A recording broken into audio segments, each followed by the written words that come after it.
ஸ்தோத்திரம். தேவனுக்கு மகிமை உண்டாவதாக. ஆண்டவரும் இரட்சகருமான இயேசு கிறிஸ்துவின் நாமத்தில் உங்கள் யாவருக்கும் என் அன்பின் வாழ்த்துக்களை தெரிவித்துக் கொள்கிறேன். இது தேவனின் வார்த்தை வெளிப்படும் நேரம். தேவ செய்தியின் தலைப்பு இருதயத்தை சோதிக்கிறார். என் அன்பு சகோதரனே சகோதரியே, இந்த நாள்ல கூட பாருங்க, ஆண்டவர் எதை சோதிக்கிறாராம்? நம்முடைய இருதயங்களை சோதிக்கிறவரா இருக்கிறார். ஹல்லேலூயா. ஒரு வசனத்தை நாம் எடுத்து வாசிக்கலாம். நீதிமொழிகளின் புஸ்தகம் 17ஆம் அதிகாரம் 3ஆம் வசனத்தை நாம் வாசிக்கும் பொழுது, வெள்ளியை குகையும் பொன்னை புடமும் சோதிக்கும், இருதயங்களை சோதிக்கிறவரோ கர்த்தர். ஹல்லேலூயா. இப்ப பாருங்க, வெள்ளியை குகையும் பொன்னை புடமும் எப்படி சோதிக்குதோ, இன்றைக்கு பாருங்க, ஒரு சாதாரணமான ஒரு பொண்ணு வெள்ளி, அதாவது அழிந்து போகிற, அதாவது 1 பேதுருல நீங்க வாசிக்கும் பொழுது அங்க சொல்லுவாரு, அழிந்து போகிற பொண்ணு அக்கினாலே சோதிக்கப்படும். ஹல்லேலூயா. அப்ப பாருங்க, ஒரு சாதாரணமான ஒரு பொண்ணு, சாதாரணமான ஒரு வெள்ளியை அது என்ன பண்ணுவாங்களாம், பல முறை என்ன பண்ணுவாங்களாம், சோதிப்பாங்க. பல முறை அதை புடமிடுவாங்களாம். அப்போதான் அது விலையேற பெற்ற ஒரு தங்கமாகவோ ஒரு வெள்ளியாகவோ நம்முடைய கரத்துக்குள்ள வரும். அதை போல இப்ப பாருங்க, ஒரு அழிஞ்சு போகிற ஒரு பொருளையே இப்படி புடமிடுவார்கள் என்று சொன்னால், இந்த இருதயத்தை தேவன் என்ன பண்றாருன்னா பார்த்து கொண்டிருக்கிறார், சோதித்து கொண்டிருக்கிறார். ஏன் இந்த இருதயத்தை ஆண்டு சோதிக்கிறாருன்னு சொன்னா, இந்த இருதயத்துக்குள்ள யார் வாசம் பண்ணணும்? தேவாதி தேவன் வாசம் பண்ணணும். அப்போ இந்த இருதயத்துக்குள்ளாக ஏன் அவர் சோதிக்கிறார்? இந்த இருதயத்தை ஏன் கர்த்தர் சோதிக்கிறாருன்னு சொன்னா, இந்த இருதயம் பரிசுத்தம் இல்லாமல் இருந்தால் தேவன் என்ன பண்ண மாட்டாரு? இதுக்குள்ள வர மாட்டாரு. அவர் சொல்றாரு, தீமையை பார்க்க மாட்டாத சுத்த கண்ணு.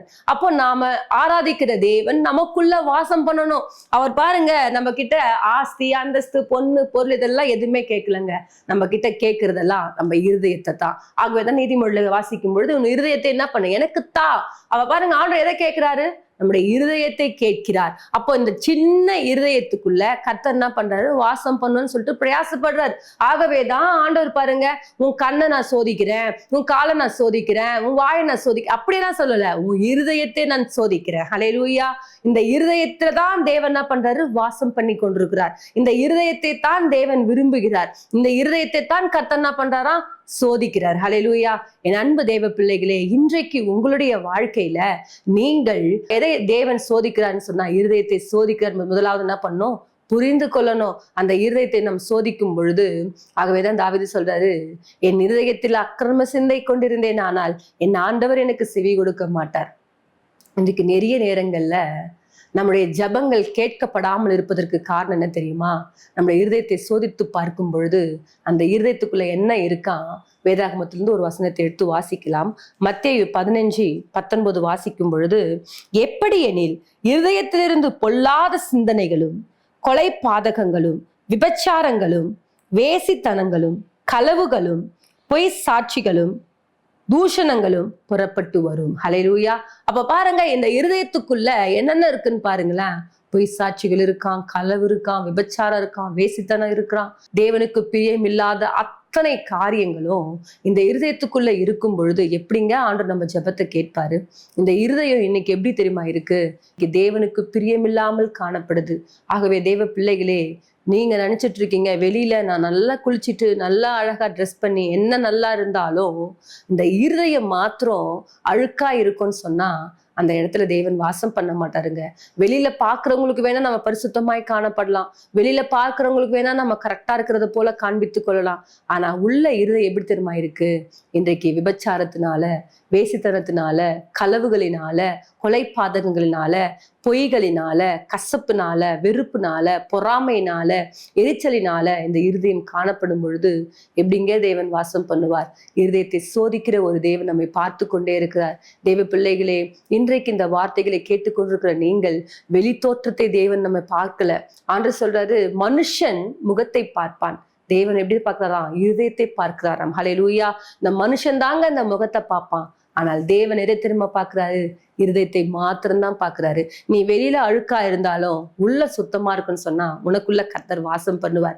நீ வெளியில என்ன பரிசுத்தமா இருக்கிற மாதிரி காண்பித்து கொண்டு உள்ள அசுத்தமா இருந்தன்னு சொன்னா தேவன் அங்க வாசம் பண்ண மாட்டார். ஆகவேதான் வெள்ளையடிக்கப்பட்ட கல்லறையே, இப்ப பாருங்க, வெள்ளையடிக்கப்பட்ட கல்லறை வெளியில பார்க்கும்போது ரொம்ப அழகா இருக்கும், ரொம்ப பாக்குறதுக்கு என்ன பளபளன்னு இருக்கும். ஆனா உள்ள உடைச்சு பார்த்துதான் தெரியும் நாற்றம் எடுத்த ஒரு காரியம்.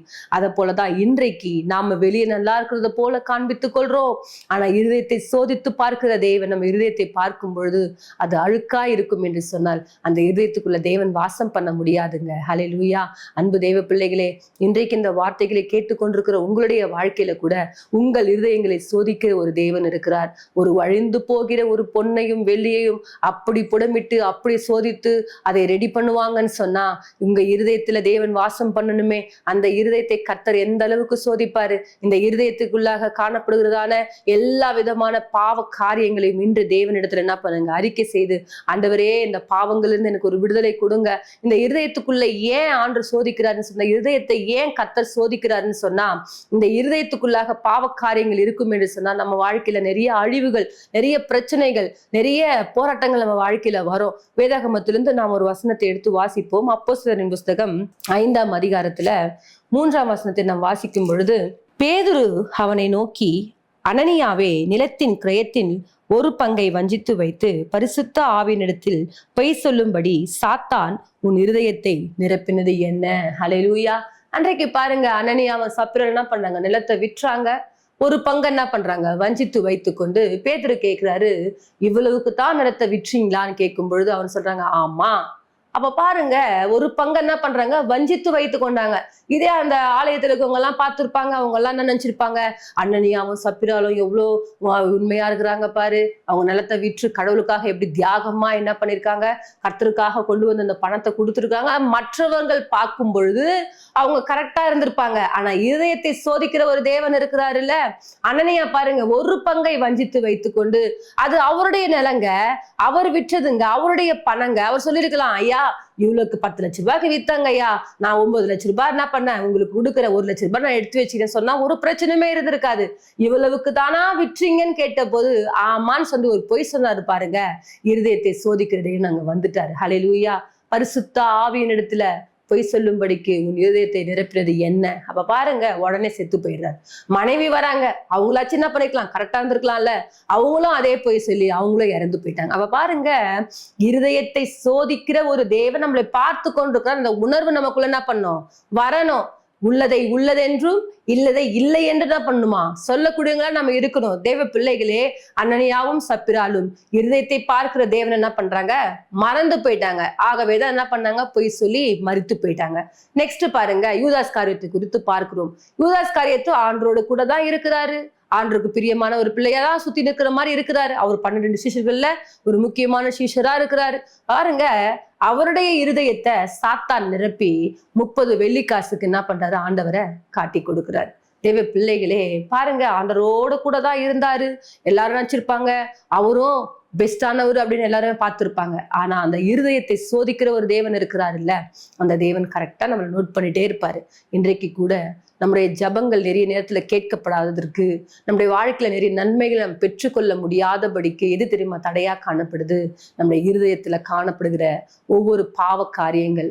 ஆகவேதான் எரேமியால நீங்க வாசிக்கும் பொழுது சொல்லுவாரு, இருதயம் மகா திருக்குள்ளதும் கேடுள்ளதுமா இருக்கிறதாம். ஹல்லேலூயா. இப்ப பாருங்க, இந்த இருதயம் திருக்குள்ளதும் கேடுள்ளதுமா இருக்காம். இந்த இருதயத்துல பலவிதமான பாவம். கொஞ்ச நேரம் நல்லா இருக்குங்க, அடுத்த நேரம் பாருங்க இந்த இருதயம் தேவையில்லாத காரியங்களை யோசித்து தேவனுக்கு விரோதமான காரியங்கள் செய்துவிடும். தேவ பிள்ளைகளை நல்லா நம்ம என்ன பண்ணோம், ரொம்ப எச்சரிக்கையா இருக்க கற்றுக்கொள்ள வேண்டும். இந்த இருதயத்துக்குள்ளாக தேவன் இருக்கிறார். அதை சோதிக்கிற ஒரு தேவன் இருக்கிறார். உங்க இருதயத்துல நீங்க வெளி தோற்றத்துல நல்லவங்களை போல காண்பித்துக் கொள்ளலாம். ஆனா இருதயத்தை சோதிக்கிற ஒரு தேவன் உங்களை பார்த்து கொண்டிருக்கிறார். மனுஷனுக்குள் இருப்பதை அவர் அறிந்திருக்கிறபடியால் மனுஷனை குறித்து ஒருவரும் அவருக்கு சாட்சி சொல்ல வேண்டிய அவசியம் கிடையாது. ஹல்லேலூயா. ஏனென்று சொன்னால் இந்த இருதயத்தை பார்க்கிற ஒரு தேவன் இங்க இருக்கிறார். ஹல்லேலூயா.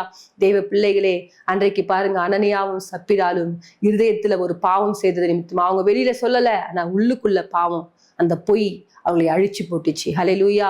யூதாஸ் காரியத்தை பாருங்க, தேவனுக்கு விரோதமா என்ன பண்ணாரு, யோசித்தாரு. அது நிமித்தமா என்ன பண்ணாரு, நான்று கொண்டு செத்துட்டாரு. ஹல்லேலூயா.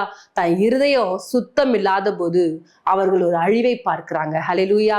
1 சாமுவேல் 15:23 அதற்கு சாமுவேல், கர்த்தருடைய சத்தத்திற்கு கீழ்ப்படிவதை பார்க்கிலும் சர்வாங்க தகனங்களும் பலிகளும் கர்த்தருக்கு பிரியமா இருக்குமோ, பலியை பார்க்கிலும் கீழ்ப்படிதலும் ஆட்டு கடாக்களின் இனத்தை பார்க்கிலும் செவி கொடுத்தலும் உத்தமம். ஹல்லேலூயா. இப்ப பாருங்க, இங்க சொல்றாரு, கீழ்ப்படுதல் என்ன பண்ணுமா, உத்தமமா. அப்ப பாருங்க, தேவ சமூகத்துல ஒரு காரியத்தை கர்த்தர் நமக்கு சொல்றாருன்னு சொன்னா அதை நாம என்ன பண்ணோம்? கீழ்ப்படியக்கூடியவர்களா இருக்க வேண்டும். ஆனால் சவுல் ராஜா என்ன பண்றாருன்னா, தேவனுக்கு பிரியமில்லாத காரியங்களை செஞ்சுட்டார். அதனால தன் இருதயத்தை என்ன பண்றாருன்னா, அழிஞ்சு போகிற பொருட்களுக்கு முன்பா தன் இருதயத்தை சாய்த்ததுனால அவரோட ராஜ்யபாரத்தை கர்த்தர் என்ன பண்ணிட்டாரு? அவரை விட்டு நீக்கிட்டாரு. இப்ப பாருங்க, தேவனுக்கு பிரியமான இன்னொரு மகனுக்கு அந்த ராஜ்யபாரத்தை கொடுக்கிறார். அப்ப தேவ பிள்ளைகளே, சவுலுக்கு ஒரு காரியத்தை கர்த்தர் சொன்னால், ஆனால் சவுலோ தன் இருதயத்துல என்ன பண்றாரு?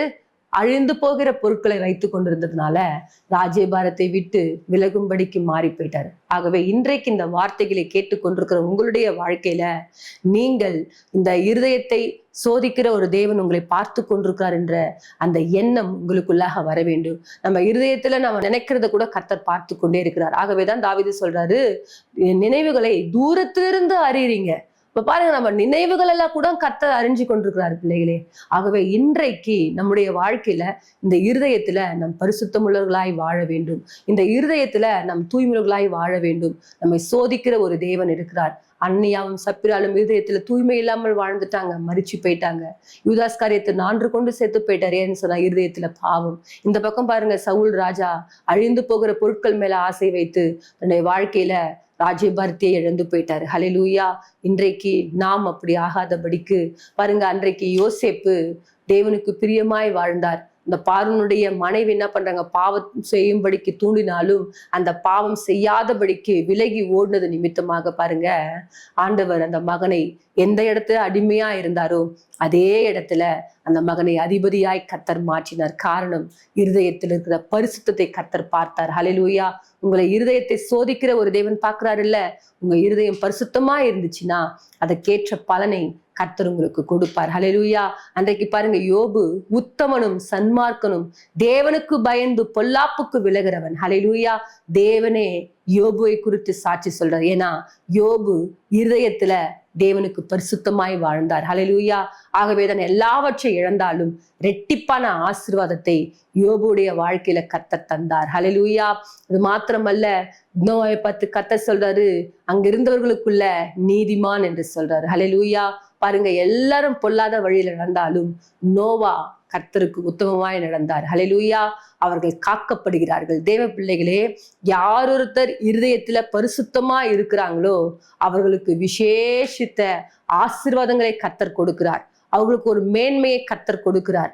ஆனால் இருதயத்தை யாரொருத்தர் பாவத்துக்கு திருப்புறாங்களோ அவர்கள் அழிவுக்குட்படுகிறார்கள். ஆகவே இருதயத்தை சோதிக்கிற தேவன் உங்க மத்தியில உலாவி கொண்டிருக்கிறார். அந்த தெய்வத்துக்கு நீங்க என்ன பண்ணணும்னா, பரிசுத்தமுள்ளவர்களாய் உங்களை காத்துக்கொள்ள நீங்கள் என்ன பண்ணணும்? ஒவ்வொரு நாளும் முயற்சி செய்ய வேண்டும். ஆகவே தேவ பிள்ளைகளே, இருதயத்தை சோதிக்கிற தேவன் நம்முடைய இருதயத்தை பார்த்து கொண்டே இருக்கிறார். அந்த இருதயத்தை தேவன் பக்கமாய் திருப்புங்க. அவருடைய வழியில் நடக்க முயற்சி எடுங்க. கர்த்தர் உங்களை ஆசீர்வதிப்பார். நம் யாவரும் இணைந்து ஜெபிப்போம். மகா இரக்கமும் கிருபை நிறைந்த எங்கள் அன்பின் தகப்பனே, எங்க இருதயத்தை நீங்கள் ஆராய்ந்து பார்ப்பீர்கள் என்று சொன்னால் பலவிதமான பாவக்காரியங்கள் இருக்கும். ஒரு விசையாய் மன்னித்து கர்த்தாவே அப்பா, எங்களை ஒவ்வொருத்தரையும் பரிசுத்தப்படுத்தி எங்க இருதயத்துல ஆண்டவரே நாங்கள் தூய்மையா இருக்க, பரிசுத்தமா இருக்க கர்த்தர் எங்களுக்கு கிருபை செய்வீராக ராஜா. உங்க தயவுள்ள கரம் எங்களோடு கூட இருக்கட்டும். ஒவ்வொருத்தரையும் கர்த்தர் வழிநடத்தும், பெரிய காரியங்களை செய்யும். இயேசுவின் மூலம் ஜெபிக்கிறோம் நல்ல பிதாவே, ஆமேன். கர்த்தர் தாமே உங்களை ஆசீர்வதிப்பாராக. God bless you.